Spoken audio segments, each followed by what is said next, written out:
I do not consider myself creative whatsoever. I have sometimes a struggle with the vision. Not 1 ounce of me has ever thought like I would be the person that would have this grand idea or product or invent anything in my life. But I'm fascinated by those that do. Have you ever thought you'd be an inventor? I have thought I'd be an inventor. I've had a ton of ideas. 90% of them I go look on Amazon and it's already there. Yeah, exactly. The other 10%, I have the idea and then I forget about it the next week. I just haven't had that in me to go and create or invent something. I have had a lot of ideas or creative things around projects like a podcast or things that I do at work and understanding the planning behind it. So there is a lot of work that goes into being an inventor, and we're going to have an incredible conversation today.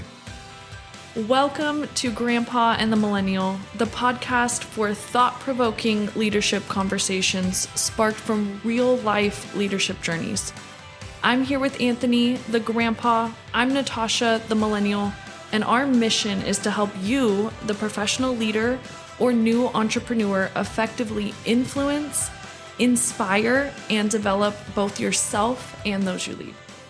In today's episode, we have an incredible conversation with the founder and CEO of the Repaint Studios and inventor of the reusable paint tray, Billie Asmus. In today's episode, we're going to touch on 3 topics: leaving the 9-to-5 and becoming a business owner and entrepreneur; 2, balancing being a mom and having a career; and then 3, the belief in your idea and chasing your dream. So sit back, relax, enjoy this episode of Grandpa and the Millennial. Billie, tell us your story.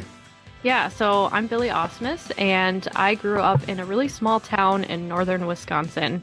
There was only about 600 people there. It was pretty small growing up. I only had about 48 people in my graduating class, and I am the youngest of 4 girls. So pretty much everybody in my family is in the medical field except me, and I decided to not take that path. And so I have a very unique journey compared to the rest of my family. Interesting. So when you were growing up, being the youngest, were you competitive? And is it all girls, did you say, or did you? Yes, very competitive. It's an interesting dynamic because my 2 oldest sisters, they're 12 and 9 years older than me. Oh, wow. And then my other sister is only 2 years apart from me. But we all played volleyball and we all went to the same university. And so there was always this level of competition, I think, just within academics and within sports to see who was going to, take it the furthest and be the better person, I guess. And we never even said that there was competition, but there definitely was. Yeah. And Natasha is a volleyball player as well. Yes, so. I love that. As soon as I heard it, I was like, I love that. And what about your parents? What did they do for a living? Is that where the medical fields came in? Is that what they do? Yeah, so my dad, he's retired now, but he was a family physician and my mom was a nurse. And they had owned the small family practice in my hometown. And they were actually owned by a larger hospital, and the larger hospital basically was going to close them down because we were too small of a town. And my dad didn't want that to happen. And so he ended up buying the clinic and taking everybody on so they wouldn't lose their jobs, and also so rural people could have access to rural health care. And so him and my mom, they owned this clinic for several years and then ended up kind of moving on from that because my 2 older sisters did go into the medical field as well, but they basically said they didn't want to take it over, and my dad respected that. So he ended up selling the business and then retiring. Oh, interesting. Very interesting. So going into high school, your 2 older sisters didn't go with you, but your next oldest, 2 years old. So you guys were in high school together. And when did volleyball come into play? Was that always from middle school, or was it elementary school? How far back did volleyball go? Ever since I can remember, because I was in kindergarten when my oldest sister graduated high school. So I remember going to go watch my older sisters play volleyball. And so I was always kind of grown up around it and very involved with it. And so I always just kind of knew that I was going to play. So even in elementary school, they did like little kids volleyball camps at the high school. And I was very involved that way. But as soon as I could play competitively, I was playing. and then played all 4 years in high school, did volleyball camp in the summers, and I even wanted to go on and play in college too. But my senior year, I had a couple injuries, and I definitely had a really hard time in academics. And so I just decided not to go ahead and play volleyball any longer. So I ended up kind of calling it quits after my senior year. What was your injury? What happened? A couple things. Well, I was a libero, so I was back row. So I was, if you're familiar with liberos, you're constantly in a squatting position. Mm-hmm. And so I had a lot of problems with my knees. I ended up injuring my hip really bad from a dive. And then I also broke my arm. I was pushing up a pass, or not a pass. Somebody was hitting it from the other side, and it was almost too high for me to pass it. And so you kind of put your hands up like a butterfly up by like your chin. And I went to go push it up, and my hands are not locked together enough, and the ball hit with enough impact that it shattered pretty much my arm. Oh, wow. Oh my gosh. So yep, I was done after that. So at that time, you thought you were going to go to college. Before that, you were going to go to college. You were going to play volleyball. What was your vision, or did you have one? Yeah, I mean, I think I had always envisioned going to the same university that my siblings went to. And my parents were always supportive of whatever direction that I wanted to take, and whether, I just wanted to stay home for a bit or go to a community college, or if I wanted to go to a 4-year university. So I think I had always just automatically envisioned that I was going to go to the same school that my sisters did go to, but I struggled academically a lot. School is just not my strong suit. It was always very difficult for me. So applying to universities was really hard because my SAT scores were terrible. And so I got rejected from a lot of schools that I had applied to, except the one that my siblings went to, which I think with the family history there, they also saw that my grades are really well, but my testing scores are just not great, that they let me in, but I came in on academic probation. Got it. And did you know where you wanted to go as far as career? Yes and no. I'm such a dreamer that I always had so many different ideas of what I wanted to do. So I ended up just going to school for communication and marketing because it's so broad. You can do so many different things with it that was kind of the easiest route that I wanted to take. But for the longest time, I wanted to be a wedding planner. I love planning events. I love, putting together all those tiny, small details and all that type of thing. But when I actually started talking to people who were in that industry and realizing, okay, this is going to take up like every other weekend of my life, and it's going to be really difficult to have kids and stuff, that I was like, maybe not. But yeah, I was never even really sure what I wanted to do even after I graduated college. And what year did you graduate? I graduated 2015. 2015. Okay. So I'm going to ask the question. How old are you? I'm 30. You're 30. Okay. Yeah. Right smack in the middle of the millennial. Yep. That's us. Quickly before, I always am curious, when you were younger, so we know you were an athlete, right? You're in a small town, but what kind of kid were you growing up? Were you shy? Were you outgoing? You called yourself a dreamer. What, outside of academics and athletics, just how would you describe yourself as a person? I was definitely, I still am a fairly outgoing person, pretty bubbly. My mom always said that in kindergarten, they would ask the kids, like, who is your best friend? And almost everybody would be like, Billy, because I was such a floater. I would just go around. I want to be friends with everybody.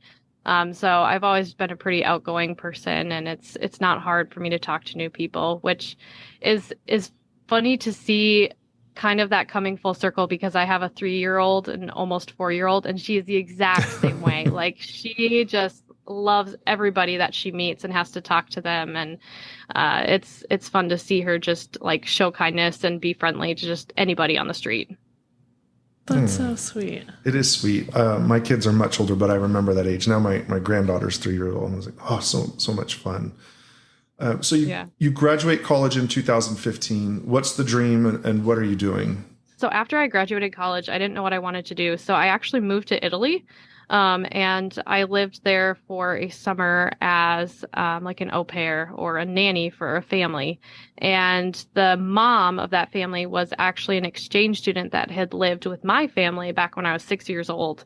And so we went way back. I had known her for a long time, but she was now a mom and had two kids of her own and needed some help. So I ended up moving there for the summer. And most people, I think, would imagine like, wow, living in Italy for a summer, that must be fantastic. You're drinking wine, you're having all these pastries and seeing the mountains and wineries and all this stuff. And it was actually awful. Like, Oh, I was up in this tiny, tiny village up in the mountains, and I couldn't drive. And for me to even go to town to do anything, it was like a 45-minute walk down the mountain. That's not talking about like walking back up the mountain. And there was nobody there my age. It was just extremely isolating, especially because I couldn't speak the language very well. And it ended up becoming very depressing. And so I did go home a little bit earlier than what was anticipated, but I don't necessarily regret my time there, but it was really hard for sure. and so what made you decide Italy? So that you graduate college, like I'm going to Italy for a summer. Yeah, so her name is Anna. She was the girl that had stayed with us when I was younger. She had just reached out to me, and she wanted to know that if I would come and be a nanny and help out, because her husband was an airline pilot and traveled a lot for work, and she had two young kids, and she just wanted some extra help. And I didn't have plans for after college yet. I didn't have a job yet. I wasn't sure what I wanted to do. And so, I just kind of figured, all right, I studied abroad. What's so bad about this? This sounds like a great opportunity, and you never know what's going to happen from it. And so when she invited me to come, I just said, okay, yeah, sure, let's go. Let's do this. And got there, and I think I definitely had my expectations in the wrong place because I totally imagined something else. Not everybody can do that. So that's outside of, comfort zone, right? Especially coming from a small town. So just that, did you feel like it was a big step out of your, like, do you think while it wasn't what you expected or wasn't ideal, do you feel like it was good for you? Yeah, so I had studied abroad in college, and I did a traveling program. So I was with other classmates. So the nice thing is I was with people that were my age that also could speak English. And so we were traveling together and experiencing all these new cultures together, that it definitely like opened my eyes to like this broader worldview. And my parents were also fantastic about getting us to travel when we were younger too. So that was very helpful that I had this traveling experience to begin with. So it didn't totally terrify me to travel internationally, but this time it was by myself. And so I think I had all these ideas and expectations from traveling in the past with family or friends and doing all these fun things and checking out all these new places, where now I was going by myself, but I was extremely isolated because I couldn't go anywhere. That's what I was thinking. Me going, I think that's, I guess the question, because it would be outside of my comfort zone, whether I'm with people or not. I think that especially younger, and you're technically an adult, but just getting out and even having the courage to do that, I think a lot of people pass up those opportunities because they don't, aren't quite ready or think that it's something that they can do. Right. So you come back from Italy. Do you have a dream yet? Do you have a path? Or where are you at now? She's like, I just want to get home. No. Right. Yeah. At that point, I was like, yeah. And I had like an over 24-hour layover in Iceland. And if you've never been to the Iceland airport, it is really small. There is not much to do there. But yeah, at this point, I still didn't know what I wanted to do. I just wanted to get home. And I ended up getting a job in Madison, Wisconsin. And so I moved over that way. I got a small studio apartment, and I worked in radio. And that was also like the worst job I could have had. But I'm glad I got the experience in radio. Again, like, it was very interesting being on the marketing side, but also being the one to like help record the advertisements and things for other businesses. But I think it just kind of put this bad taste in my mouth right away out of college for having like a new corporate job, because the managers that I had were awful. Like, they would come out of their office screaming at you, type of awful. And the turnover was terrible. I was there for like 8 or 9 months, and I was there I was considered to be there for a long time. Most people were leaving after 2 to 4 months. Yeah, I would say in our industry, it's very unusual to come out of the office screaming. You think it was specific to the radio industry? Yeah, so I worked like for a local radio station. So, we were playing different sports channels. There was rock music, pop music, all that type of thing. But I wasn't necessarily on the radio. I would just help record commercials for people that were advertising on the radio.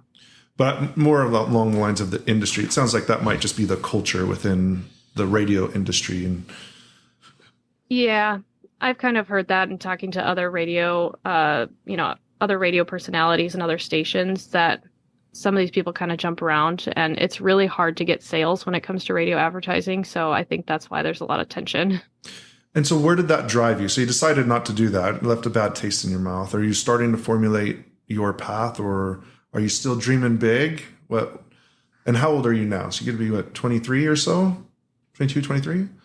Yep, 22, 23. So part of the reason I had moved to Madison is I kind of followed a guy that I was dating at the time. And big smile when you say that. No, that did not work out. That did not work out. I'm glad it didn't work out, but it's all for the better, because after that, I did end up meeting my husband. Mm-hmm. And I think when I met my husband is when those dreams kind of started to come into play. And I'm a very open-minded person. As soon as I hear a new idea, I'm automatically thinking 5 years down the road, what is this going to look like in my life? How can I make this bigger and better? And what is my role in all of this? And when I met my husband, he is in agriculture. And so his family owns an ag retail location. And so they sell products and everything to farmers. And essentially, they had lost their social media marketer. She had recently quit, and they were looking for somebody to fill that spot. And I was in the process of moving back to Minneapolis area from Madison, just to kind of get out of there. And so they offered the position to me because of my experience and my degree and being able to do a lot of those things. And so they offered that position to me, and I started working there. And I'll never forget that interview with my now in-laws, as they said, are you going to quit if you break up with our son? And I'm like, well, are you going to fire me if you break up with, if we break up? So, we kind of laugh about it now, but I ended up being with the family business for about 5 years. And then my husband and I ended up leaving. And so what caused you to leave? Is this a pivotal point? Together? You both left? We both decided to leave the family business. And I think that was probably one of the hardest times that we have gone through as a couple, because we both collectively had these really big dreams for the family company. We had visions of expanding it and growing it, and what is our leadership going to look like as we kind of grow into those positions. And there was a lot of conflict in the way, and I think I don't want to blame his parents, because that's not part of this equation. I think we are both to blame for some of the situations that had happened. But I think that we were almost trying to push it too much to say we are ready to be into this leadership role, when they are not ready to kind of let us have that control quite yet. And so I think we were almost kind of let down in the process, that we almost didn't feel like we had a place there anymore. So we did end up leaving. We actually moved away from the area completely. And my husband ended up moving into different portion of agriculture and agricultural sales, selling seed. So he sells the corn seed and soybean seeds to farmers. But I ended up staying with the family business longer than my husband. And I continued to do their social media and all their marketing and everything. And then pretty much shortly after I had our daughter, it just got to this point that I realized I don't have a passion for this anymore. This is, there's just too much conflict that's kind of happening, and I don't feel like this is a really healthy place for me or for our family, and a place that I can really see myself growing any more than where I am at. And so I was flipping furniture on the side just for fun. And that has always definitely been a passion of mine, even since I was younger. And so basically, we just kind of had this conversation between my in-laws and myself, and they just said, it seems like you really enjoy doing your furniture flipping and your DIY stuff. Like, is it something that you want to pursue full time? And I was very anxious about doing that because that would mean we would go down to a one income household. And I wasn't sure if I was ready for that because we would have to sacrifice, a lot of the fun things that we were able to do. And after some discussion, we decided, yeah, okay, this might be better for us. And that also meant that I got to stay home with my daughter a lot more. And so that's when I ended up leaving the family business to pursue my own small business of refinishing and refurbishing furniture. And before we get into your business, you made an important point, something that's, I think, comes up a lot. When you said that you realized you didn't really have a passion for what you were doing anymore, what were some of those, I don't know if we call them symptoms, but what are some of the things that made you realize, like, oh, okay, maybe I do need to change? I think people sometimes hold on to things for too long, or they could. So what was that like? Just like realizing that it's not for you anymore. Yeah. I think I just had a lot of feelings of dread almost, and I just did not have any desire to work on the things that I needed to work on. There was also just some, I don't know, just some bad mouthing, I guess, or just some gossip, I guess, that was kind of happening in the office about things that just were not true. And so that also made it really hard for me to stay there. I'm like, this is not good for me. I don't like this type of environment. And it's just causing me more anxiety than good. And especially being like a new mom and trying to navigate all of that at the same time. I just knew I just kind of needed to get out of it. Yeah, I made a choice. And I'm sure as you do things like with the furniture, when you feel passion somewhere else, you're kind of reminded like, oh, wait a second, it's supposed to feel like this more often than that. Yeah. Right. How relieved were you once you made that decision and you left? Was there relief right away, or did that take some time? I would say there was definitely like that big sigh of relief right away. And it was weird not having to wake up and work for somebody else. Waking up and being able to take my own time to figure out what I wanted to do with my day. That was really weird and crazy for like the first month. I wasn't really sure. And I almost felt guilty. I definitely felt a sense of guilt because I felt like I needed to be working on something else, when in reality, I was like, no, this is what I'm supposed to do. This is what I need to do for my own business. So yeah, it was definitely weird, but I have for sure since adjusted to it. And then as you were doing that, this is your first time as a business owner. So are you sitting down? Are you looking at what a monthly budget would be, how much you're going to bring in, forecasting? What was your process just walking into this business? How structured was it? It wasn't structured. I think I had like small goals of what I wanted to achieve in the first year.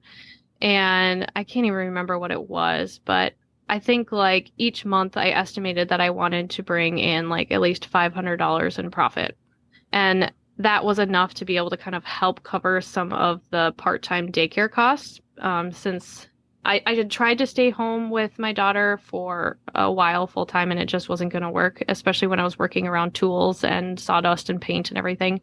So we did enroll her part time. So I just kind of estimated if I can at least make about $500 a month in profit, then I could be able to kind of help cover some of those minor daycare costs.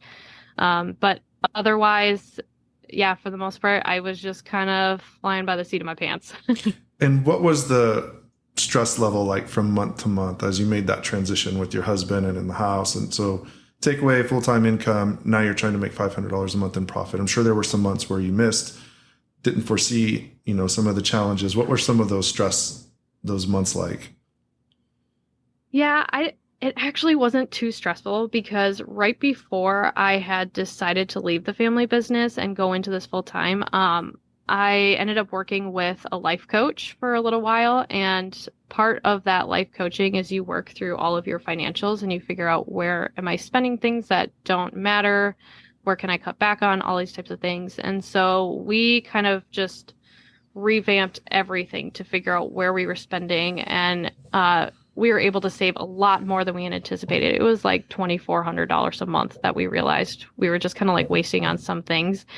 And by kind of changing a lot of that, then I definitely felt more comfortable moving into my business full time. That we were like, okay, if I don't hit this benchmark every month, it's not the end of the world, because we realized how much money we are saving per month because of the things that we changed. Yeah, it's an incredibly important lesson that I don't think people probably think about a lot. First look inwards, what you're doing at home, and maybe the leap isn't as big as you originally thought. Because there's a lot of people we have conversations with that want to jump into their own business.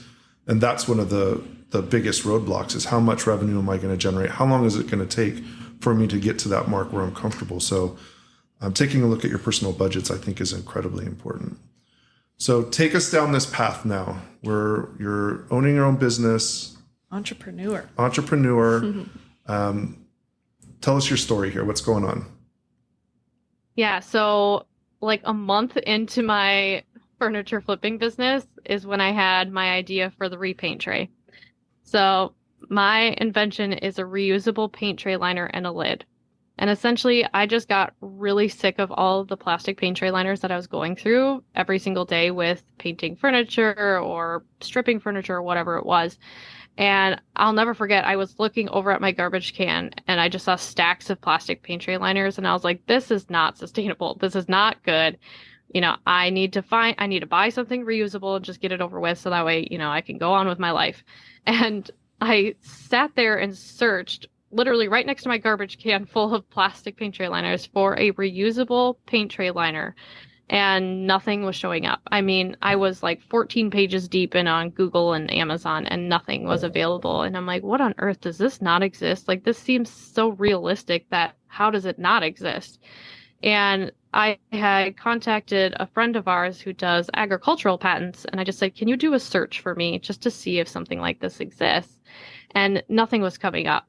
And so it was then that I kind of got like that goosebump feeling, Wow. Another like big dream that I was like, there's a possibility here. And this sounds really cool, but do I want to pursue it? And so I contacted a patent attorney and just got some numbers to figure out what it was going to look like to file a quick provisional patent and kind of figure out everything else from there. And so I think I paid like $250 to file my provisional patent. And then that's when I kind of started figuring out, okay, is this realistic and can I actually do this? Wow. So to come across, I always wonder, I'm not the most creative mind. And so when you think of somebody inventing something or, the backstory of like how they did that, did they spend time thinking about it? Or it sounds like yours was a point of convenience or, waste, like you were just seeing that it was there. So that's fascinating. And then just to, you're right, for it to not be something that was already invented. I think everything's already invented. So I would be surprised too. Right. So how long ago was this that happened?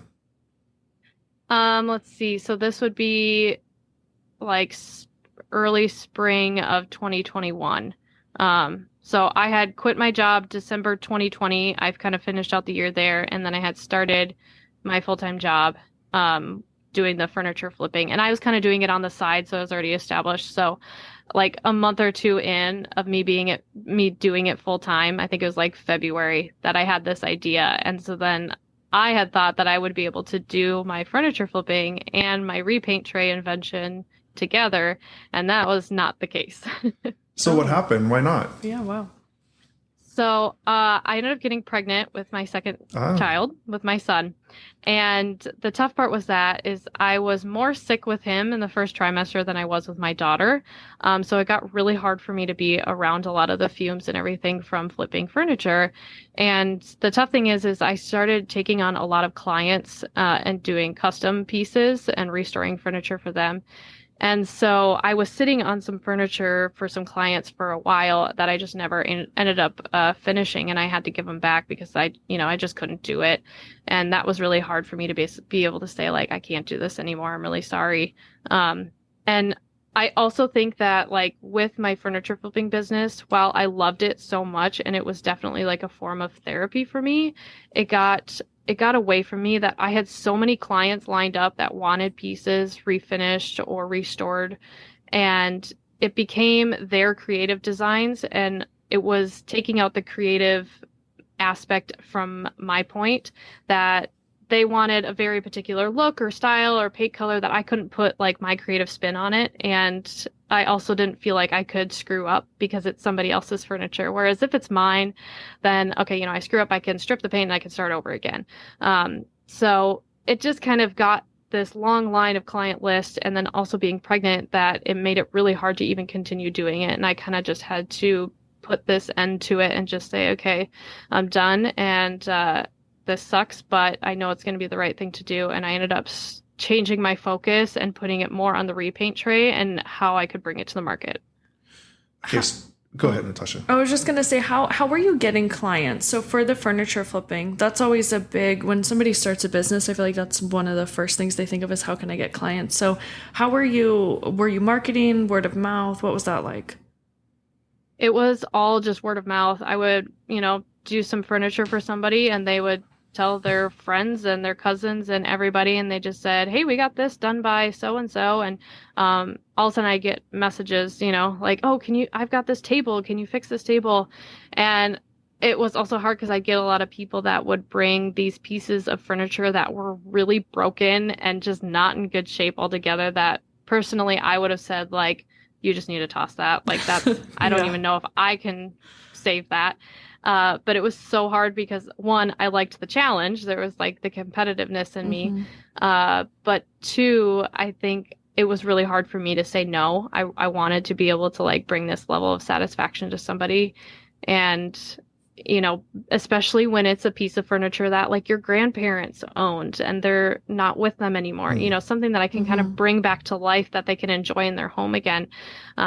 It was hard for me to say no to some people, but yeah, I ended up having to kind of set that all aside. Wow. Go ahead. Super interesting. So you're 28, 29 at this time? Yep. Around there. Was one of the dreams you ever had of being an inventor? Did it ever cross your mind?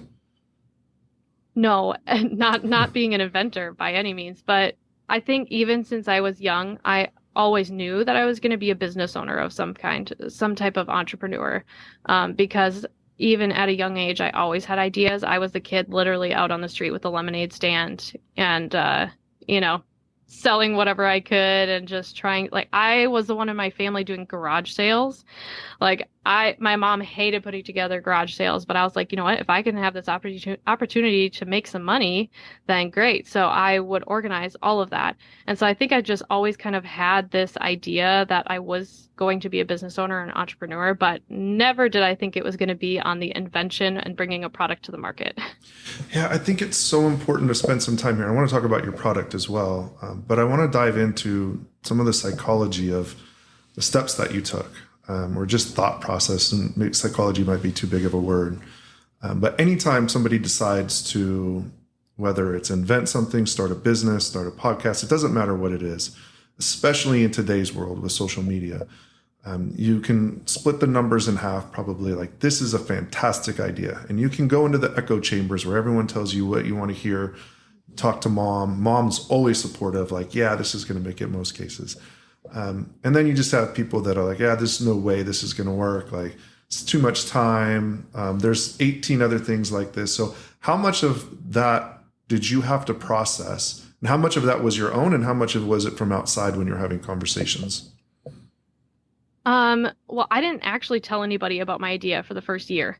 So in 2021, when I had the idea for it and I was working on it and prototyping, I didn't tell anyone other than my husband. He obviously knew.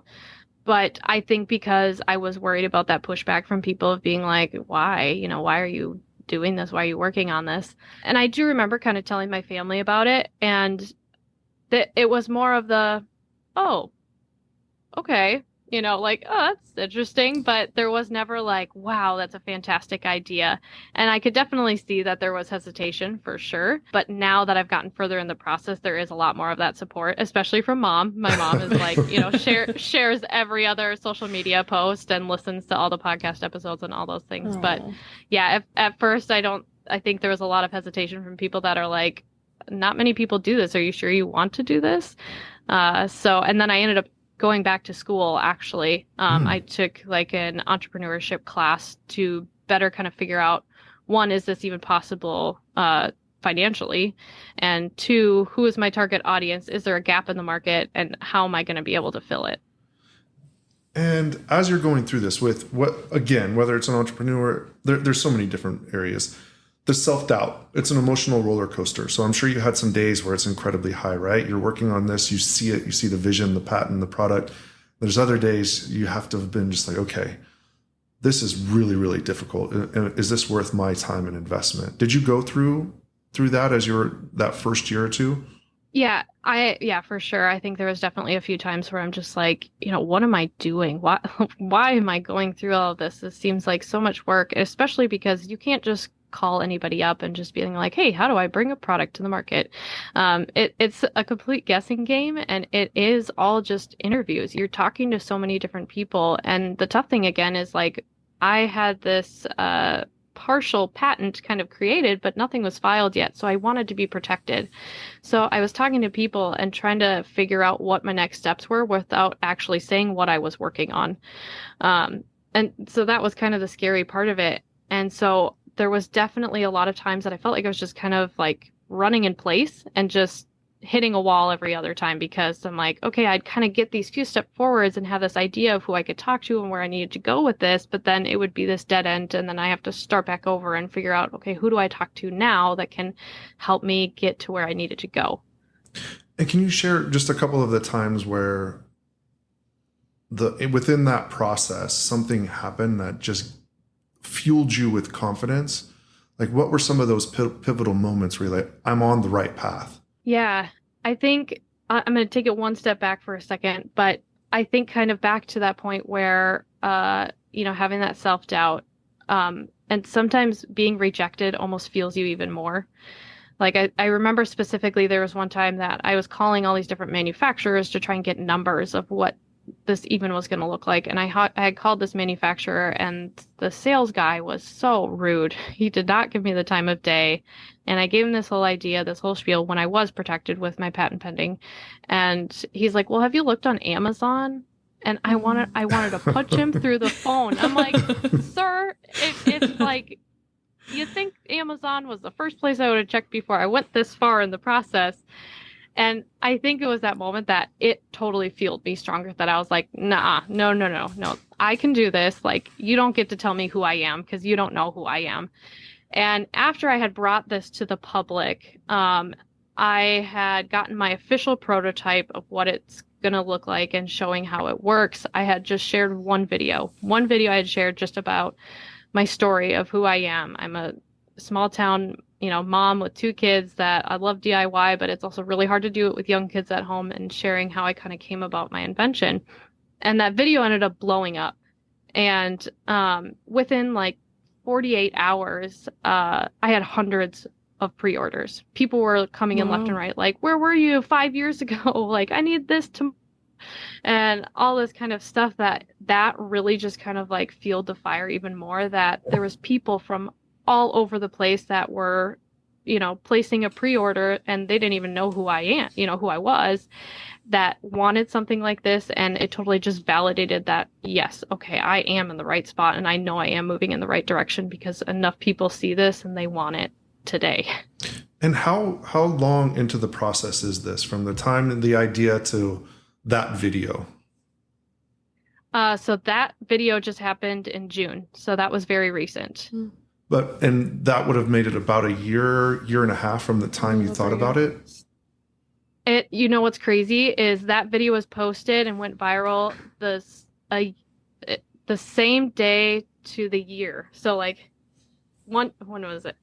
Like a year exactly to the day of when I had announced publicly that I was working on the repaint tray and this is what I was doing. And the only reason I had even announced it publicly is because I had entered a pitch competition, and I was nominated as one of Iowa's top 10 startups. And because that was going to be in like the newspaper and shared in other places, I wanted to be the first one to kind of share it publicly that this was what I was working on. And so I had shared that. And then fast forward a year later to the day is when I had shared that video about what I was working on. And that's when it blew up. And I was able to get all these pre-orders start flooding in. And so, but that's 2 years from the time that you thought of it. So Yes. I think it's so important when people are chasing their dream. You know, we have TikTok and social media and all of these different things. It's overnight, right? Your overnight success took you 2 years of rejection phone calls, keeping it a secret, working in the dark. All of those things didn't just happen overnight. And I think it's a point that is incredibly important to those that are chasing whether it's a career path, a dream.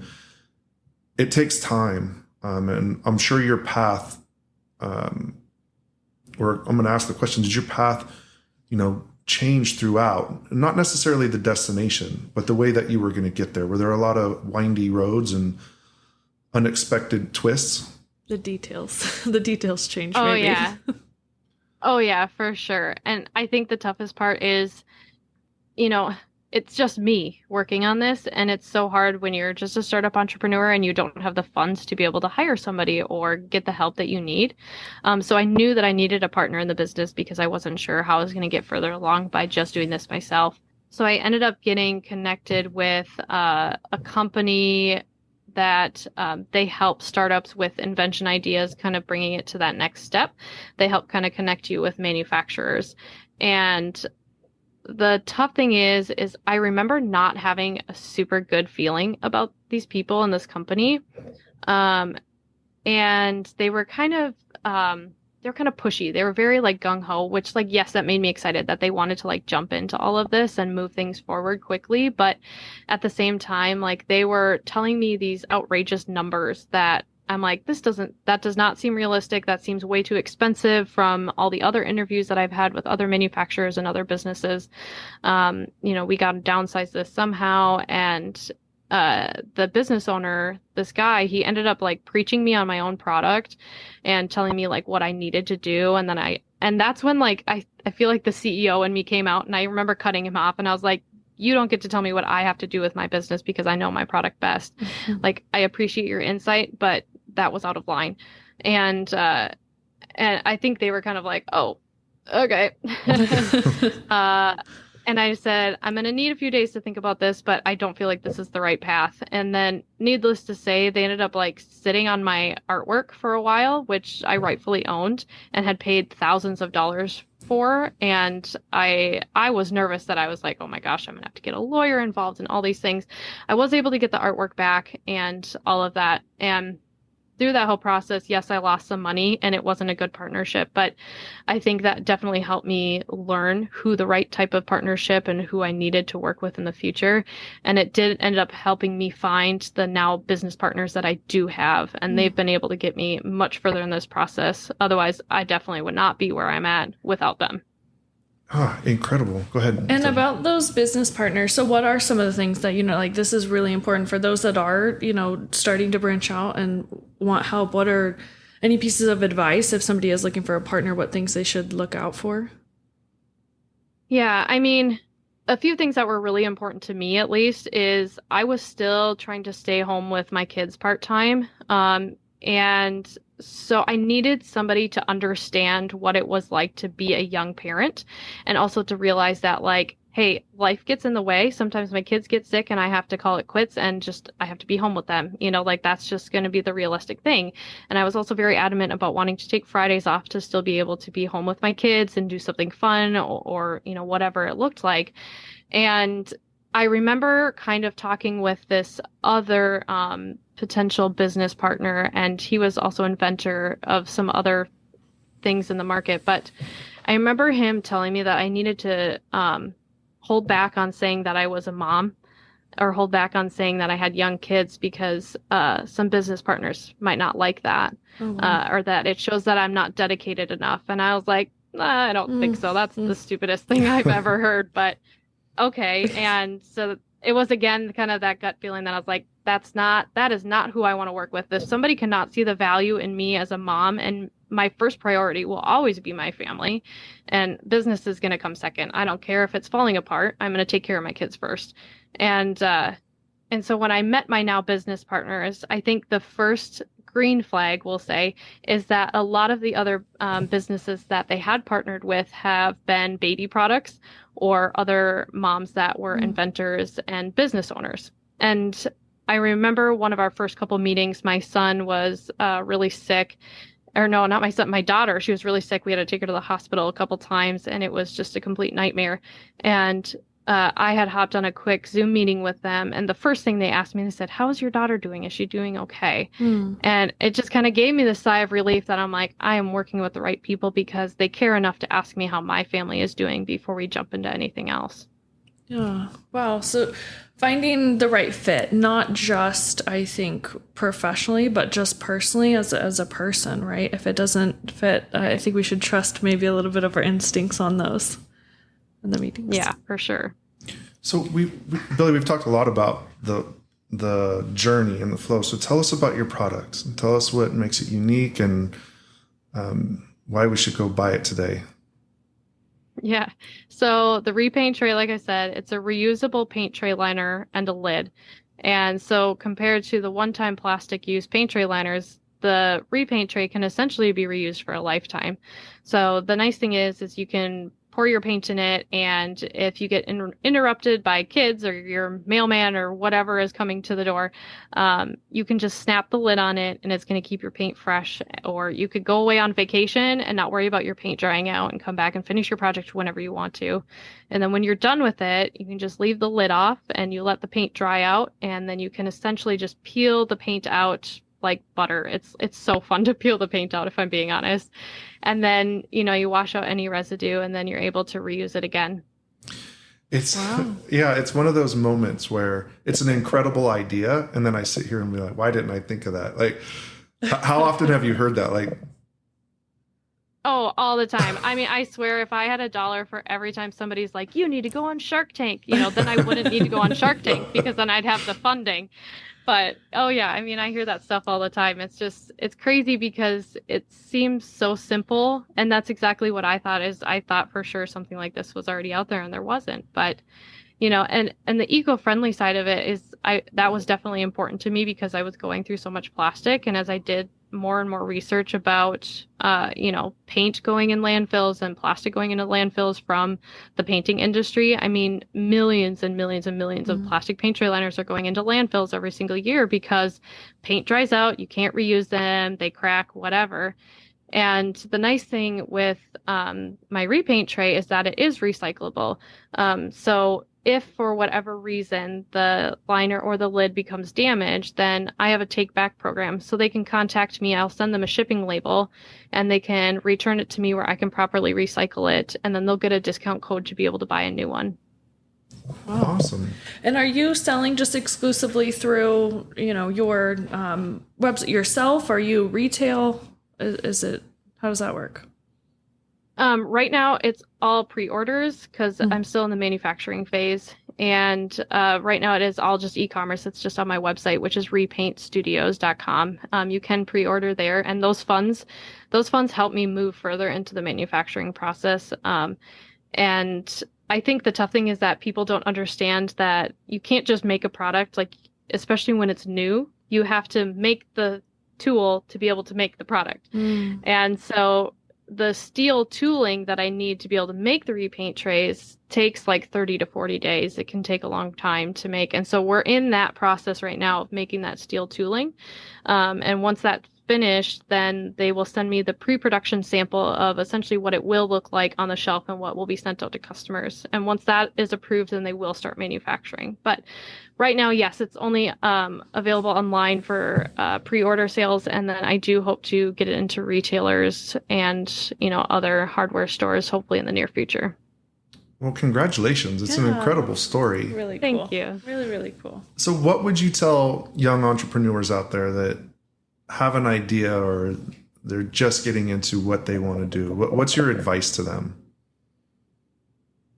I think a couple things is don't stop believing in yourself. And it's so hard because it is such a mental game all of the time. Every single day, you're going to question if you can do these things. But I think if you can find somebody that you definitely look up to in that area of entrepreneurship and you see that they have accomplished those things, then you know that you can do those things too. And I would say the other thing for sure is you need to have support. If you don't have support in this process, it's going to be really, really hard to keep pushing forward, because when it's just you on your own the entire time, I mean, that mental game, it's probably going to win. And it helps so much to have a supportive spouse and supportive friends, and then even just the general public being able to come out and support you. But if you can find it from any direction, that's somebody's going to back you 100% of the way. It's really, really important in an entrepreneurship journey. Yeah, it's a theme in just about everybody we talk to. The confidence that support gives to others it's incredible fuel. And I know that we get that as well, just doing a small podcast, like that mental game is there. It's like, okay, and we're going to do this week to week. But the feedback we get and the support is incredible. So we have some staple questions for you that we want to ask. Do you want to go first, Natasha? Yes, I will ask, and I always, this one, I know you said you've listened to some episodes, so it changes depending on the age of the guest, but I like to do have them look back. So we will go, let's go 25-year-old Billie. So 5 years ago, knowing what you know now, being who you are now, if you could have a conversation with 25-year-old you and give yourself some advice, what would it be? If I could go back 5 years, I would tell myself about my own invention so I could start sooner. That's good. That would be the only thing. Because if I could have gotten started sooner, then I feel like I would have had a lot more things done before I had kids. But at the same time, that would probably be the biggest thing. Tell myself about my own invention and say, don't screw around and go do all these other things. Start focusing on this right now, because this is the more important thing to get done. That's really good advice. You hear a lot of people say that. It's like, yeah, I just wish I would have started sooner. Like, you could have just given me a little bit more time. So yeah, it's very true. Go ahead. So 2 questions for you, from me. One, what's your definition of success? I think it's, I might have a different answer for you, a few years from now. I think my definition of success is being able to see other people become successful because of this, if that makes sense. So I think my biggest dream out of all of this, well, yes, I love my invention. I love what I'm doing. I love DIY projects and painting. But I think my biggest end goal with all of this is to be able to create a company where other entrepreneurs can thrive in this and not be afraid to work for a company that is okay with letting you leave because you want to start your own journey. And also a place where moms are definitely accepted and not afraid to come out and tell you that they are pregnant and expecting and starting a family, because I have seen the ugly side of the corporate world, and it's not great to moms in this industry. And I just want to be able to create more from this one little invention of a paint tray that it's going to benefit so many other people in the long run. So I would say that is what my definition of success would look like, at least for myself, is being able to see other people changed because of it. And that sounds so silly because, I'm going to change the world with a paint tray. Well, I don't think I'm going to change the world with a paint tray, but if I can help pave the way in some form for other businesses to watch from the outside and say she's doing something right, then that would be, that would be a staple in all of this. It would be really fun to watch that and see that happen. Yeah, I don't think it's silly at all. I was just going to say the same thing. Not at all. Yeah. And I hope that in 5, 10, 15 years, that's still your definition of success, because much older than you, paving the way and doing for others is by far the most satisfaction from my perspective that you're going to get. It's not a dollar amount. Yeah. It's not the top of the leaderboard, but helping other people is a huge part of success. And we talk a lot about leadership, and some people think, oh, that means people have to report to me. And we've talked to many people on the podcast, and that's not necessarily the case. Like, you're a leader in your life. And so I think in the entrepreneur world too, is being a leader and trailblazer. And setting that example or opening those doors for other people. I mean, that's exactly what our podcast is about. So I think it's fantastic. I do too. So do you want to ask your question and then I'll ask my last one? I just have the question from the other guest. Yeah. Perfect. Okay. So question from one of our previous guests for you. The question is there something you are missing in being a leader? That's a pretty good follow-up to what we just talked about. But what would you say? Is there anything missing in you being a leader that maybe you could work on? I think one thing that's missing is for sure that I need help. I need somebody to come and help me. But I think the thing that is missing is me prioritizing my time a lot better. It's so hard, again, like when you're just a solo entrepreneur and a lot of things when you're in a startup because you can't necessarily afford to hire anybody quite yet. And so it's very hard for me to figure out where to prioritize my time because when you're starting a business, there is a lot of fun things that you get to do, but there is a lot of not so fun things. So when it comes to the number crunching and I need to put together my business plan and revise it and I need to apply for different types of loans and all these types of things, like those are not the fun part for me. I hate bookkeeping. Like those things are not great for me, but I know that I need to prioritize them in order to move forward in my business. So I definitely need to for sure work on that. And I feel like that part is missing a little bit from my success, but I also know that I just need to set aside that time to get those things done. Yeah, work in progress. I think that term solopreneur is like, I don't think it's like officially in the dictionary, but it's a term that a lot of entrepreneurs, they're like starting out, like it's a lot just by yourself. Yeah. So really good. So with that question from our last guest, do you have a question that we can ask our next guests? This was not one that I even thought about. I should have thought about this sooner. Let's see. Is there one person in your life that really helped you decide where to go and what to do with your entrepreneurship journey or with your leadership style? It's a great question. Yeah. Made you think fast. It was really good question. Yeah. I'm taking it down. So one of the questions I asked that really has nothing to do with leadership or anything, but it's just a question I like to ask. So if you could have one more conversation with somebody, alive or dead, throughout history or present, who would it be and why? I really look up to Sarah Blakely. If you don't know who she is the inventor of Spanx. Yeah, I was just about to say Spanx, and I was like, oh, did I get it wrong? Yeah. Yes. Yeah, I've been following her journey for a long time, and I think, I mean, I've never met her, obviously, but she is one of those people that I've always just genuinely looked up to because she seems very real and very vulnerable and has talked about her entrepreneurship journey a lot.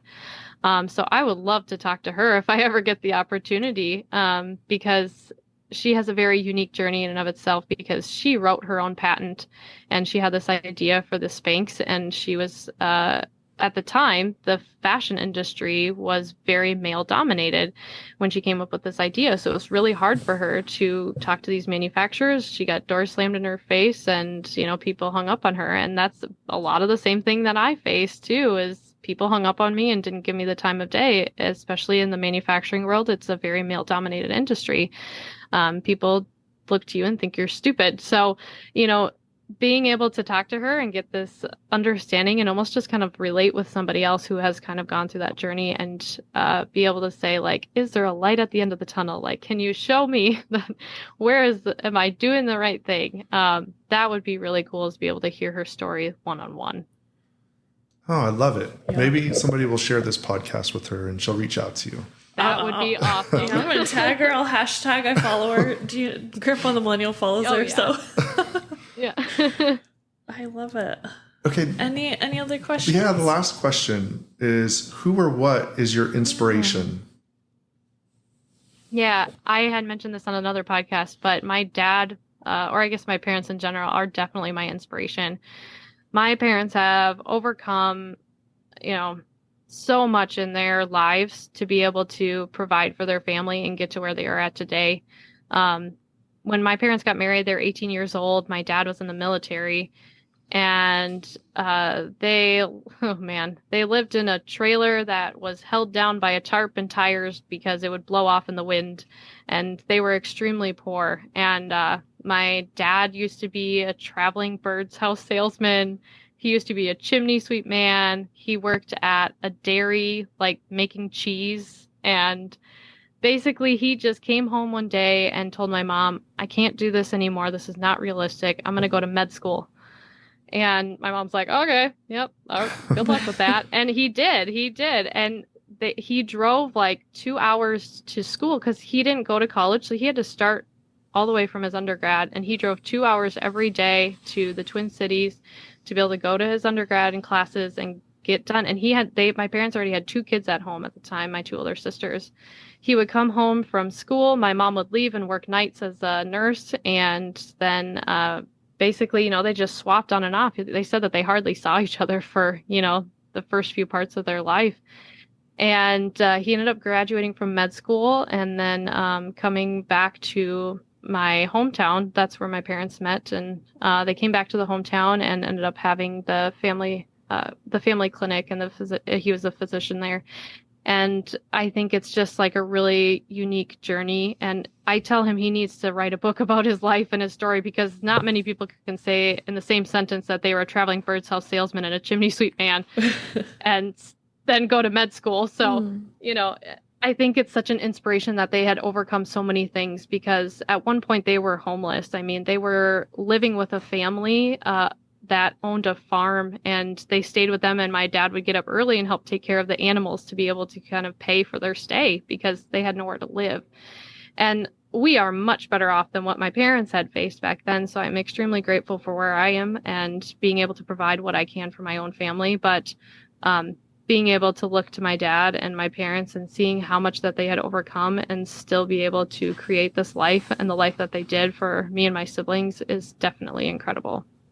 Wow. Very inspiring. Yeah, very inspiring. All right. Well, thank you so much for spending the hours always go by really, really quick. So thank you so much for spending the time with us. Yeah, taking us through your journey, definitely inspirational for, I think, a lot of our listeners, but myself included. Sometimes the journey, it's tough, it's long, it's rewarding, but it can be draining. And so to hear it, and I always appreciate the passion that comes out. And we just wish you the best of luck with your product and the manufacturing, and just really appreciate your time. Our listeners are going to love hearing your story, and I think you'll inspire more than just us too. So thank you so much. Thank you so much. I appreciate it. Awesome. All right. I will close this out. Gramps, Millennial, and Billy out.